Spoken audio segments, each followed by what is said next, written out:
ગુજરાતમાં વધુ એક ચોંકાવનારી ઘટના સામે આવી છે। ગુજરાત સરકારના આરોગ્ય વિભાગના અધિકારીઓ લાંચ લેતા રંગે હાથ ઝડપાયા।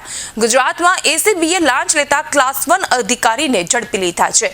આરોગ્ય વિભાગના 2 ક્લાસ 1 અધિકારી 15 લાખની લાંચ લેતા એસીબીના સકંજામાં આવી ગયા। આરોગ્ય પરિવાર કલ્યાણ વિભાગના અધિક સચિવ દિનેશ પરમાર અને અસારવા સિવિલના ડેન્ટલ વિભાગના નિવૃત્ત ડીન ગિરીશ પરમાર લાંચ લેતા રંગે હાથ ઝડપાયા।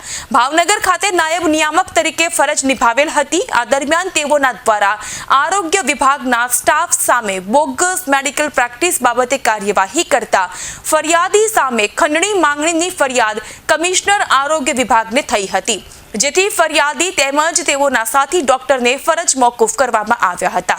તેમજ આરોગ્ય વિભાગ દ્વારા બંને ડોક્ટર સામે પ્રાથમિક તપાસ શરૂ કરવામાં આવી હતી, જ્યારે તપાસ અધિકારીએ આ ખાતાકીય તપાસ ઓક્ટોબર 2024માં પૂર્ણ કરી પોતાનો અહેવાલ જાન્યુઆરી 2025માં જમા કરાવ્યો હતો। ફરિયાદી અને તેમના સાથી ડોક્ટર મિત્ર ગાંધીનગર ખાતે જઈ બંને આરોપીઓને રૂબરૂમાં મળી વાતચીત કરતા ફરિયાદી અને તેમના સાથી ડોક્ટર એમ બંનેના રૂપિયા 30 લાખના લાંચની માંગણીનો આ કિસ્સો છે।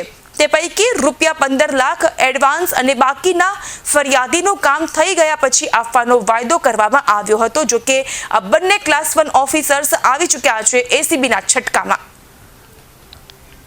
તે દરમિયાન તેઓના એક મલ્ટીપર્પઝ હેલ્થ સુપરવાઇઝર હતા કે જે પોતે ડોક્ટર તરીકેની પ્રેક્ટિસ કરી ન શકે તેમ છતાં પ્રેક્ટિસ કરતા હતા, જેથી તેઓના ઉપર બોગસ મેડિકલ પ્રેક્ટિસ કરવા અંગેનો આ કામના જે ફરિયાદી છે તેઓએ ગુનો નોંધાવેલો અને તેઓ વિરુદ્ધ